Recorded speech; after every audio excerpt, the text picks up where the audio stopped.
Glória a Deus, aleluia. Que bênção estarmos aqui, queridos, glória a Deus. Quero convidar você a abrir a sua Bíblia comigo no livro de Filemão, um livro antes de Hebreus, Filemão, capítulo 1, né? Só tem um capítulo. Nós vamos ler do versículo 8 ao 12, amém? Filemão, fica do ladinho, é vizinho de Hebreus, capítulo 1, só tem um capítulo, a partir do versículo 8 até o versículo 12, amém? Pois bem, ainda que eu sinta plena liberdade em Cristo para te ordenar o que convém, prefiro, todavia, solicitar em nome do amor, sendo o que sou, Paulo, o velho, e agora até prisioneiro de Jesus Cristo. Sim, solicito-te em favor do meu filho Onésimo, que gerei entre algemas. Ele antes te foi inútil, atualmente, porém, é útil a ti e a mim. Eu te envio de volta em pessoa, quero dizer, o meu próprio coração. Vamos ler o 13 também. Eu queria conservá-lo comigo mesmo, para em teu lugar me servir nas algemas que carrego por causa do Evangelho. Amém? Você quer que o Senhor fale com você nessa manhã? Eu também. Então nós vamos pedir isso para Ele, amém? Feche seus olhos. Papai, nós estamos nessa casa por tua causa. Senhor, nós saímos dos nossos lares porque nós amamos a tua presença. Nós temos fome e sede por ti. Nós amamos adorar-te. Nós amamos estar onde o Senhor está. E essa casa está impregnada, carregada da tua presença. Por isso eu quero te pedir, Espírito Santo, vem liberar ao nosso coração a palavra que só o Senhor pode. Vem rasgar o véu do nosso coração nessa manhã e vem falar conosco de uma maneira que só o Senhor pode falar. Espírito Santo, que essa palavra seja rema no nosso espírito. Senhor, eu quero te pedir humildemente, usa a minha vida. Vem transformar os poucos pães e peixes que eu tenho em alimento sólido para o nosso coração. Para essas pessoas que estão aqui, para os que estão nos assistindo, para aqueles que vão ouvir essa mensagem ainda daqui tanto tempo. Que essa palavra possa ser o alimento que nós precisamos nesse tempo para viver o milagre do Senhor, no nome de Jesus. Amém? Glória a Deus. Você pode dar um glória a Deus aí? Aleluia, me ajuda aí, em nome de Jesus. Amém? Queridos, eu não sei se você já deve ter percebido, obrigada Lu, o quanto Paulo escreve sobre escravos nas suas epístolas. E era muito comum, ainda nos dias de Paulo, haverem os escravos, né? E o que eram esses escravos? Esses escravos eram pessoas que, normalmente, por causa de questões financeiras, não conseguiam pagar as suas dívidas. E, por causa disso, a única coisa que sobrava para eles era a sua força de trabalho. E aí, então, eles se tornavam escravos, né? Por causa disso. E só existia uma maneira dessas pessoas se tornarem livres. É quando a sua dívida era paga. E sabe que coisa interessante? Quando a dívida dessa pessoa era paga, eles iam numa espécie de cartório. E havia um carimbo muito pesado que esses oficiais, né, dessa espécie de cartório, carimbavam essa dívida. E esse cartório, esse carimbo que quitava a dívida, ele tinha uma escrita. E essa escrita era Tetelestai, está pago. Então, esse escravo, ele ficava do lado de fora, né, dessa espécie de cartório, e ele ficava esperando ouvir uma batida. E quando ele ouvia um barulho, né, pá, ele sabia, Tetelestai, está pago, eu estou livre, eu não sou mais escravo, a minha dívida está paga. Olha, que coisa interessante, porque é exatamente isso que aconteceu na cruz. E quando nós olhamos para a nossa história, nós como servos, né, do Senhor hoje, livres, nós vemos que Jesus na cruz do Calvário, a Bíblia diz que no momento em que Ele está na cruz, o véu, ele se rasga, né, ouve-se um barulho no céu, e Jesus, ele bate um carimbo no reino do Espírito, e ele fala, está pago, está consumado, tetelestai, Senhor, esse povo está livre. Mas livre do quê? Eu não sei se você, eu de vez em quando gosto de fazer algumas perguntas para mim mesma e para Deus. E às vezes a gente começa a ouvir algumas coisas e falar coisas que se tornam religiosas para nós, se tornam habituais, e às vezes a gente perde o sentido do que significa de verdade. Então, por exemplo, será que nós éramos escravos do quê? Por que nós nos tornamos livres? A Bíblia diz, querido, você acabou de ver o pastor Marcos lendo aqui em Gênesis 1, que o homem ele recebeu o domínio. Mas quando o homem peca, toda a sua descendência se torna escravo do pecado. A palavra escravo, ela vem de doulos, da palavra grega doulos, e significa alguém que tem que dar a sua vontade a outra pessoa. Então, ser um escravo não significa apenas você dar o seu trabalho a alguém. Escravo significa que a sua vontade não pertence a você. E a partir do momento que Adão peca, a vontade do ser humano, ela passa a não ser sua. E é isso que Paulo fala lá em Romanos, no capítulo 7, quando ele fala: o que eu quero eu não faço, mas o que eu não quero, isso eu faço. E muitas pessoas se confundem, achando que isso era uma verdade na vida de Paulo, mas nós precisamos lembrar que a carta de Romanos é uma carta inteira, e ela não foi escrita em capítulos. E então, quando Paulo fala em Romanos capítulo 8, e ele diz assim: mas bem-aventurado o homem que sou, porque o Espírito da vida me libertou da lei do pecado e da morte. Então, quando nós não somos donos da nossa vontade, era quando nós ainda éramos escravos, é quando a nossa vontade não nos pertencia.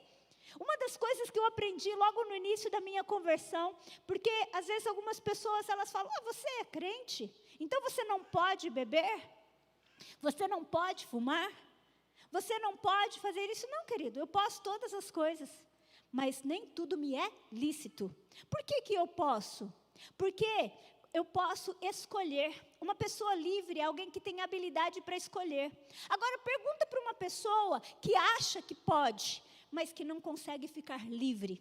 Uma pessoa que não consegue parar de beber, uma pessoa que não consegue parar de fumar, ela não é livre. Porque você só é livre quando você tem a liberdade de dizer eu quero ou eu não quero.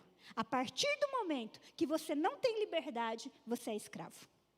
E então, quando nós andávamos na nossa vida sem Jesus, quando nós andamos numa vida sem Jesus, espiritualmente, nós não temos essa liberdade.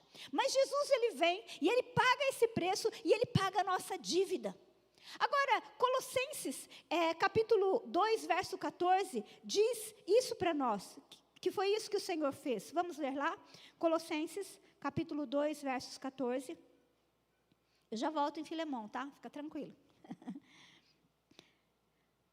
Tendo cancelado o escrito de dívida que era contra nós e que constava de ordenanças, o qual nos era prejudicial, removeu-o inteiramente, encravando-o na cruz e despojando os principados e as potestades, publicamente os expôs ao desprezo, triunfando deles na cruz.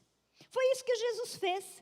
Ele cancelou o escrito de dívida que era contra nós. Naquele momento, quando o diabo achou que ele estava vencendo Jesus, a Bíblia diz que Jesus estava expondo, despojando os principados e as potestades e expondo publicamente, ali na cruz, a nossa vitória, a nossa vitória que Jesus estava fazendo nele. E no capítulo 1, versículo 13, ainda de Colossenses, capítulo 1, versículo 13, a Bíblia diz que ele nos libertou do império das trevas e nos transportou para o reino do Filho do seu amor.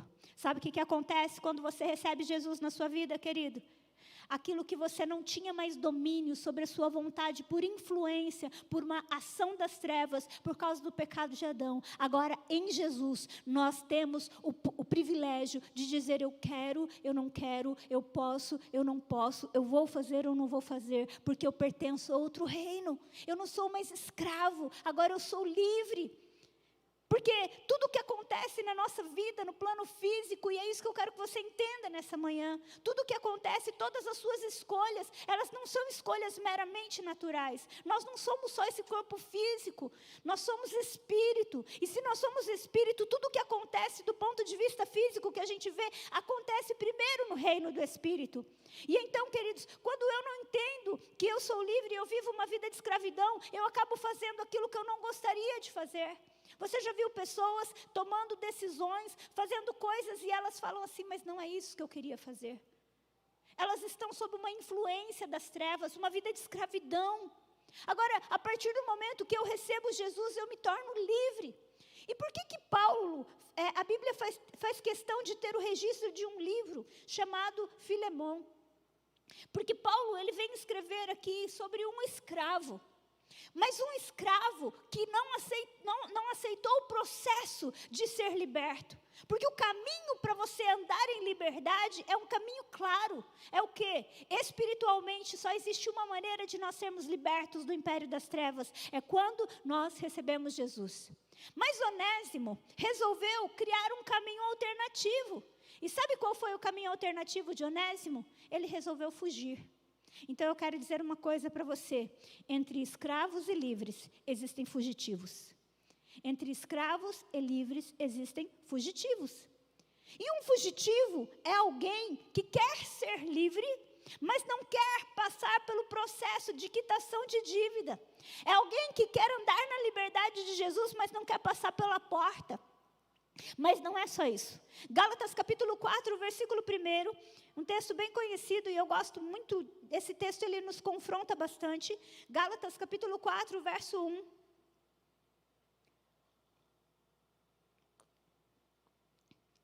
Digo, pois, que durante o tempo em que o herdeiro é menor, em nada se difere de escravo, posto que ele é senhor de tudo, mas está sob tutores e cuidadores, até ao tempo predeterminado pelo Pai. Existem muitas pessoas que entendem uma parte do que Jesus Cristo fez na cruz do Calvário. Mas mesmo entendendo o que Jesus Cristo fez, não consegue viver uma vida de liberdade. Pelo contrário, são pessoas que querem andar numa liberdade, mas elas ainda não estão prontas. São pessoas que, por não crescerem, elas ainda, apesar de herdeiro de tudo, elas se assemelham aos escravos. E eu posso te falar uma coisa, existe muitas pessoas querendo andar numa liberdade sem trilhar o caminho. E o caminho da liberdade que Jesus Cristo nos conquistou é que nós temos que crescer. Se nós não crescemos, nós muitas vezes vamos nos tornar fugitivos, como Onésimo. Então existem escravos, existem livres, mas existem fugitivos. E o que é um fugitivo? Fugitivo é uma pessoa que vive sem querer confrontar com a sua real situação. Fugitivo é uma pessoa que de alguma maneira ele quer andar em liberdade, mas tem alguma coisa que o escraviza. Por exemplo, quando uma pessoa, você sabe que dívida escraviza, sim ou não? Alguém aqui já perdeu o sono por causa de dívida? Ninguém, né? Que bênção, gente, glória a Deus. Fico muito feliz por vocês. Gente, dívida é uma coisa que escraviza. Mas às vezes eu estou entendendo que eu ando na liberdade de Jesus, mas eu vivo escravizado por dívida. E aí eu não paro para enfrentar aquela situação de acordo com o que a palavra diz. E sabe o que acontece? Toda vez que alguém vem falar comigo sobre dívida, sabe o que eu faço? Eu fujo. Fugitivo. Uma pessoa que é fugitiva, ela não anda em liberdade. Ela é um fora da lei. Ela anda sempre com medo. Uma pessoa que muitas vezes não foi curada em uma área da sua vida. Pessoa que às vezes é difícil de relacionamento. Ela se converte, recebe Jesus. Ela acha que ela foi totalmente transformada, mas ela vive brigando, ela não consegue criar relacionamentos. E toda vez que alguém vem falar com ela sobre isso, ao invés dela crescer, ela ainda continua com uma posição de escrava. Então o que ela faz? Ela foge. Pessoas que quando um problema vem sobre ela, ela foge. Ela muda de igreja, ela muda de cidade, ela muda de emprego. Toda vez que alguma coisa vem contra ela, para que vem confrontar, ela foge. Ela foge do casamento. Por quê? Porque ela não cresceu, ela não tomou posse da liberdade de Jesus e ela não começou a exercitar aquilo que o Senhor chamou ela para viver. E se nós somos livres das garras do diabo, por que então que nós não enfrentamos determinadas situações? Por que nós vemos tantos cristãos, tantas igrejas cheias, muitas vezes de gente fugitiva? E não de pessoas livres, não de pessoas que querem, que se abrem para viver plenamente aquilo que Deus tem. Porque se eu sou livre, eu não tenho problema em chegar para alguém e falar: meu irmão, me perdoa. Eu não tenho problema em chegar diante de Deus e falar: Senhor, essa área da minha vida não está fluindo. Gente, a gente tem que parar de fugir. Deus não me fez, não te fez para ser um fugitivo. Deus me fez e te fez, pagou um preço alto naquela cruz, para que a gente seja livre, para que a gente cresça, para que a gente seja herdeiro de tudo. Agora, a partir do momento que eu me torno um fugitivo, eu me torno escravo, mesmo sendo livre. Eu me torno um escravo, mesmo sendo livre. Nós precisamos entender, a Bíblia diz, Jesus falou assim: eu vim para que vocês tenham vida e a tenham em abundância. Você está entendendo? Jesus não morreu na cruz do Calvário para a gente viver mais ou menos, para a gente dar uma melhoradinha, para a gente ser próspero financeiramente, mas só que emocionalmente minha vida é uma coisa de louco. Não, a cruz emana cura, a cruz emana a vida do céu, a cruz emana liberdade, a cruz me prepara para viver nessa terra o reino de Deus. Agora, se eu vivo uma vida mais ou menos, eu preciso tomar um cuidado, porque às vezes, ao invés de estar sendo livre, eu estou sendo um fugitivo. Quando eu fujo do propósito que Deus tem para a minha vida, quando eu fujo do chamado de Deus para a minha vida, quando eu fujo daquilo que Deus quer me ensinar, para que eu cresça e eu viva plenamente os propósitos dEle para mim. Sabe o que Hebreus diz para nós? Hebreus capítulo 5, você está aí pertinho. Não está mais, né, que a gente foi para Gálatas. Hebreus, capítulo 5. Olha aqui o versículo 12 em diante. Olha o que Paulo fala para os hebreus.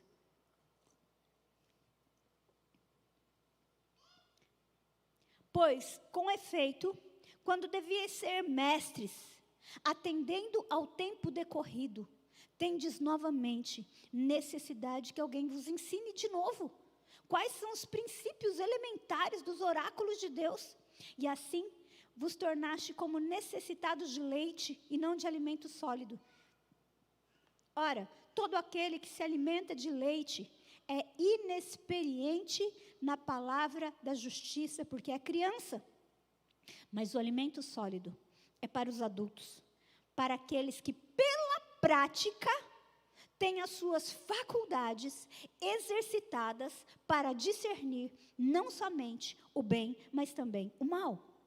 O alimento sólido é para os adultos, para aqueles que pela prática têm as suas faculdades exercitadas. Meu irmão, você só cresce naquilo que você pratica. Você não é aquilo que o seu intelecto sabe, você é aquilo que você pratica. Você pode ter o melhor discurso de perdão, você pode ter as frases mais bonitas de perdão, mas se você não é pronto para perdoar, você não é maduro nessa área. E toda vez que alguma coisa vem para você e que você não enfrenta, você foge. E se você foge, você é escravo, é um fugitivo. Você não anda na liberdade que Cristo te conquistou. Então nós precisamos entender que para a gente viver a liberdade, nós precisamos vencer toda condição de escravidão. Agora, se eu passei muito tempo na minha vida como escravo, é óbvio que quando eu fui salvo, que quando eu começo a ter a nova vida, tem coisas que vão vir comigo, que eu vou precisar fazer mortificar. A minha carne, a minha vontade.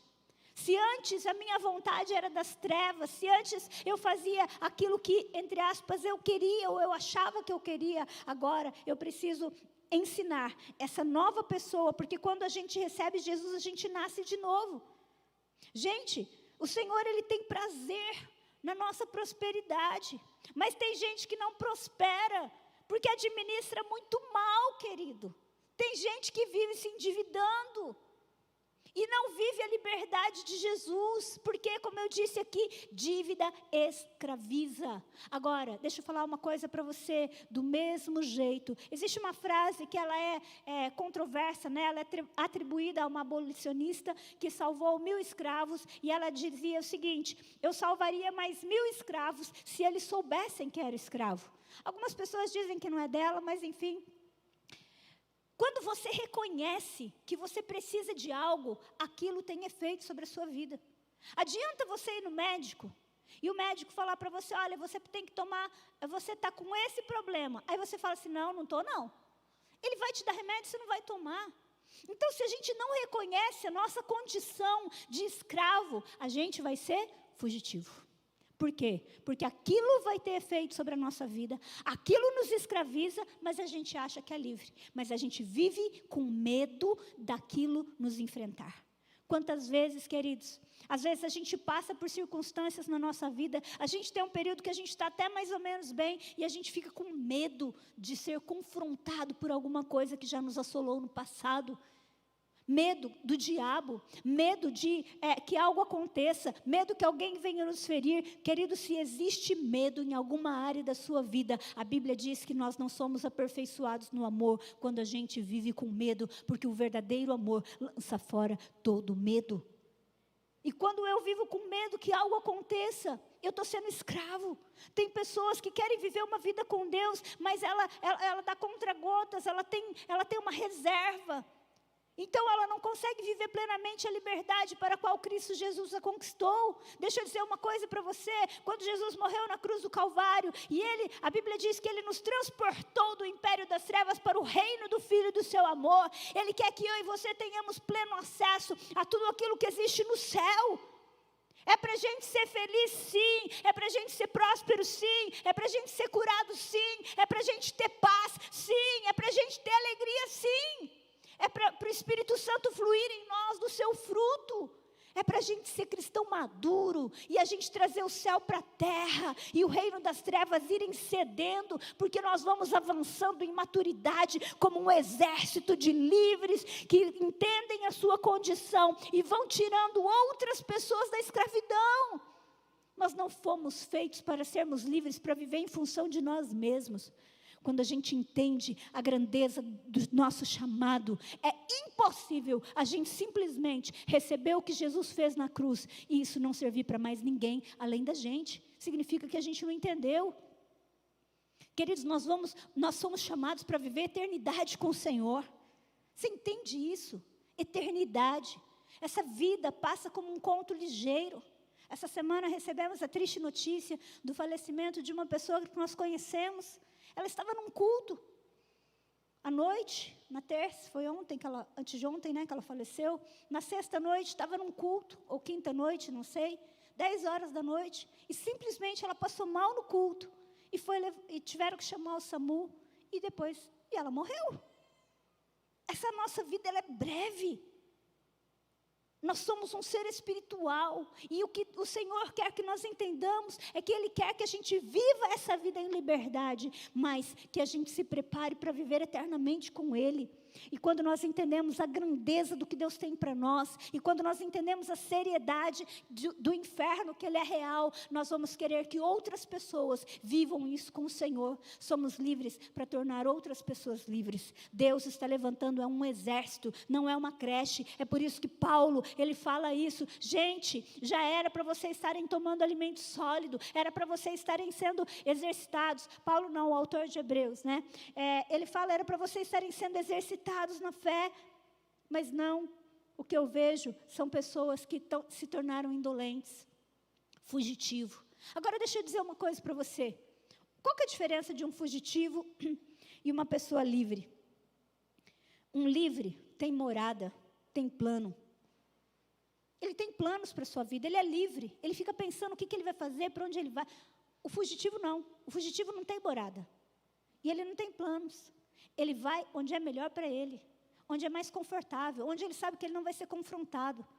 Um fugitivo não tem morada. Se apertar ali, ele vai para outro lugar. Ele estava ali, agora ele vai para outro lugar. Fugitivos buscam outros fugitivos para se aliar. Livres buscam outros livres para se aliançar. Fugitivos buscam outros fugitivos para se aliar. Livres buscam outros livres para se aliançar. Aliança é diferente de estar aliado. Aliança é algo que quando você tem uma aliança, um casamento, não importa se a pessoa engordou, ficou careca, Amém? Amém, gente? A aliança continua, sim ou não? Já pega a hashtag aí, os solteiros, tá? Vou casar com aquela menina porque ela é bonita. O tempo passa, o tempo voa, e a poupança Bamerindos não existe mais.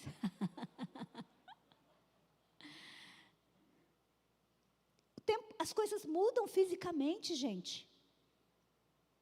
E você não vai poder sair desse casamento porque a pessoa mudou de fisionomia, porque a pessoa engordou, porque a pessoa é chata.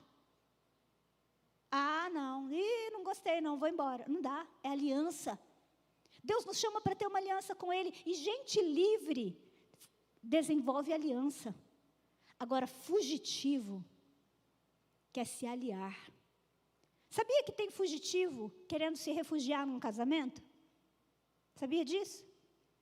Que tem gente que não quer casar para ter uma aliança. Ele quer se refugiar, porque ele é um fugitivo.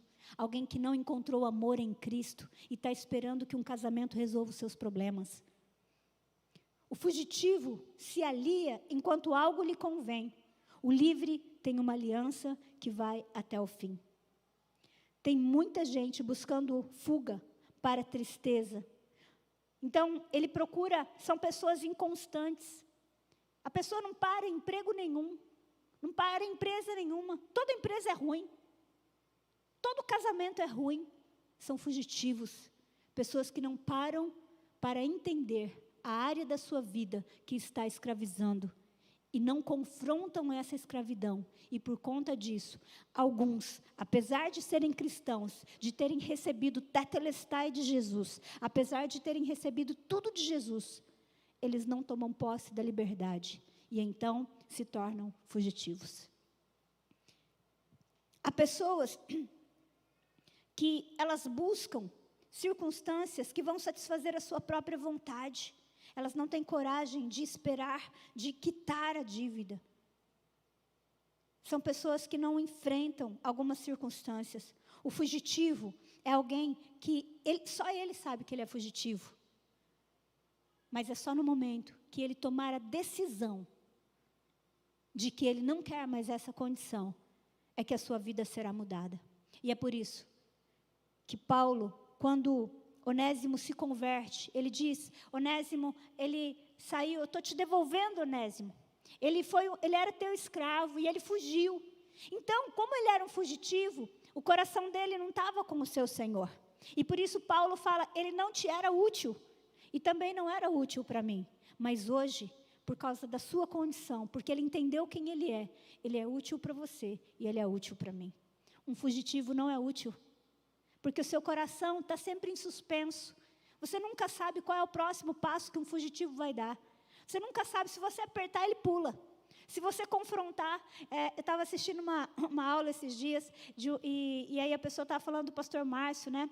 Falando assim, que o pastor Márcio, ele é muito amoroso, né, gente? Mas os nossos supervisores falam que o pastor Márcio também é muito duro, assim, muito honesto com os líderes dele. E aí ela contando que um dia o pastor Márcio estava conversando com o pastor, e ele falou assim, viu, isso é muita safadeza da sua parte. Aí a gente fala, nossa, pastor Márcio, tão amoroso. Mas, gente, tem fugitivo que tem que ser confrontado com aquilo que ele está fugindo. E tem coisa que a gente tem que ouvir mesmo. Tem coisa que a gente precisa entender que está errado. Tem coisa que a gente tem que entender que está na hora de crescer naquela área. Porque senão nós vamos ser meninos. E menino é igual a escravo. E escravo que não enfrenta aquilo que tem que pagar, vira fugitivo. E fugitivo não é útil. Fugitivo não é útil para ninguém, nem para ele mesmo. Porque ele está sempre fugindo de algo. E o seu coração nunca é inteiro em nenhum lugar onde ele está. Queridos, Jesus morreu na cruz do Calvário. E ele volta para buscar a sua igreja. Uma igreja madura. Uma igreja madura é uma igreja que vence. Uma igreja que rompe. Então, nós precisamos estabelecer o reino de Deus aqui na terra. E se nós não crescermos, nós vamos ser exatamente essa condição. O reino de Deus, ele é estabelecido através das nossas vidas hoje, mas ele não vai ser feito por fugitivos, porque o reino estabelecido por fugitivos é um reino com outros fugitivos, vira quilombo. Sabe quando um monte de fugitivos se alia? Sabe quando cria uma coisa? Às vezes, e eu vou falar isso com muito temor, tá? Me entenda. Sabe quando abre uma igreja de gente que se revoltou por causa de uma outra igreja, quando a motivação não está certa? E aí todo mundo que não concorda com o lugar onde está vai para lá? Passa o tempo, aquilo se dissolve. Por quê? Porque é muito fugitivo num lugar só. E fugitivo não se aliança, fugitivo se alia. Queridos, nós precisamos entender que o Senhor nos chama para uma herança. Deus quer que você reine. Deus quer que você reine. Deus quer que eu reine. O Senhor quer o reino de Deus aqui na terra. Deixa eu falar uma coisa para você. Nós precisamos não nos conformar. Nós precisamos entender, peraí, isso aqui não tem nada a ver com o caráter do meu rei.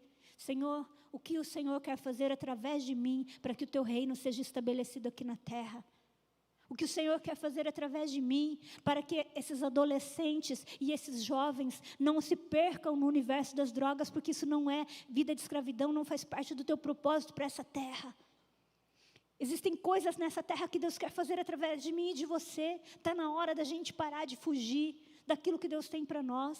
E ainda que a gente tenha que voltar e consertar circunstâncias para a gente andar na liberdade que Cristo nos conquistou, como Onésimo precisava. Onésimo podia ficar ali o resto da vida, mas ele sabia que ele ia continuar como um fugitivo. Ele precisava voltar e consertar. E Paulo fala para ele, Paulo deixa claro para Filemão, que era necessário que ele deixasse agora Onésimo livre. Mas isso tinha que acontecer da forma correta. Meu irmão, Deus quer que você vença coisas na sua vida de forma correta. Sabe como a gente vence? Enfrentando. Você nunca vence algo que você não enfrenta.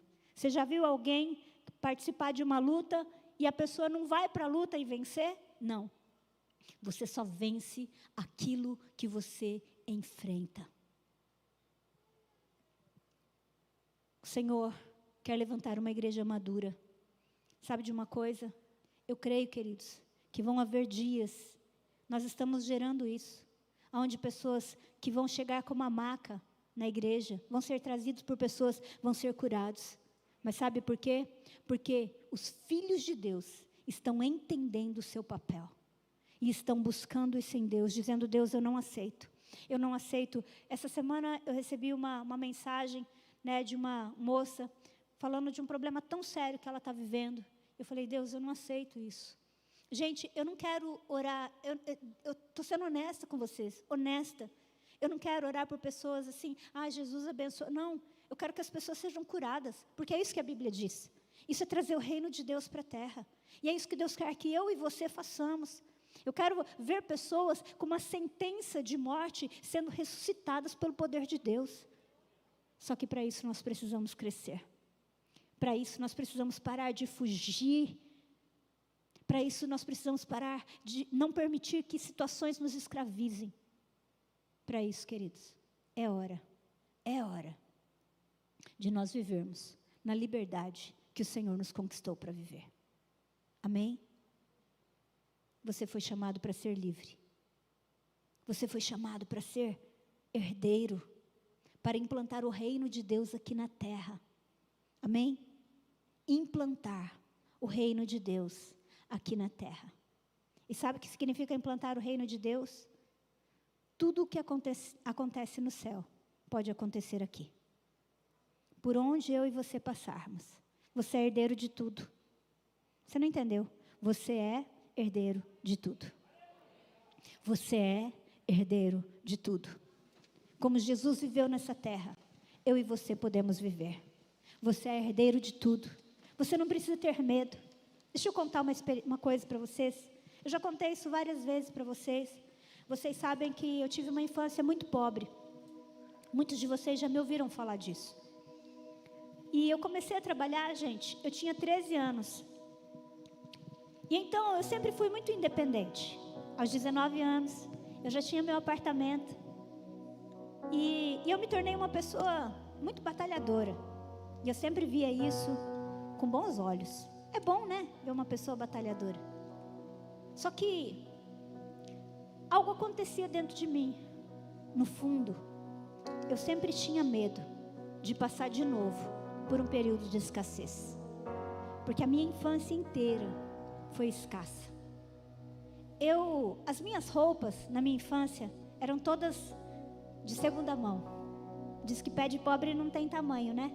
E o meu não tinha mesmo. Nem dos meus irmãos. E eu sou muito grata. Eu não falo isso com tristeza para você, não. Não trago nenhum rancor, nada. Sou muito grata a Deus pela maneira tão amorosa que Ele tem cuidado de mim durante toda a minha vida. Só que algo aconteceu no meu coração.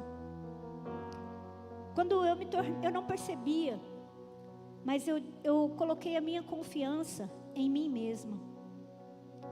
Como eu comecei a trabalhar muito cedo, como eu me tornei uma pessoa muito forte, muito batalhadora, eu confiava em mim. E quando nós nos casamos, eu e o Marcos, eu já trabalhava, já tinha voltado ao trabalho nas empresas. E quando o João Pedro nasceu, eu era registrada em uma empresa apenas com 30% da minha renda.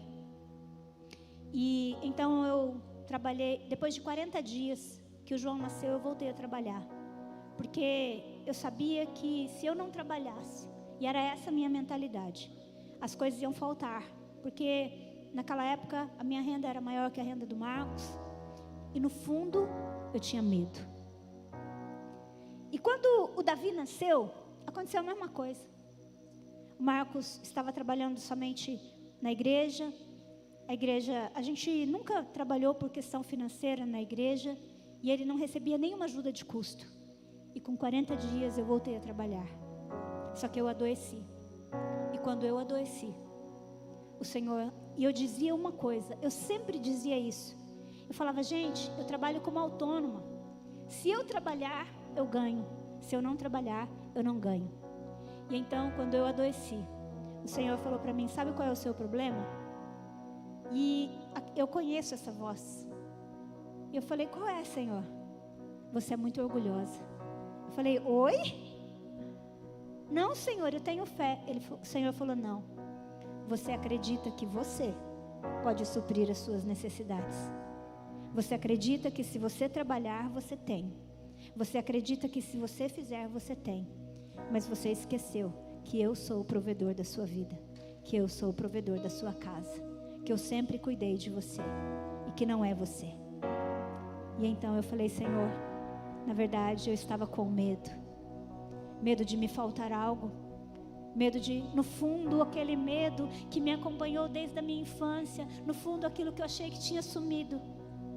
Me escravizava. A ponto de me fazer trabalhar de tal maneira para que nada me faltasse. Mas eu quero dizer uma coisa para você.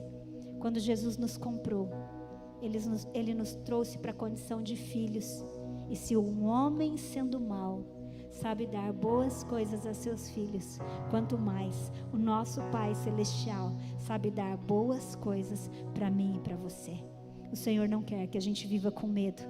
Ele nos quer livres, nem escravos, nem fugitivos, mas filhos livres.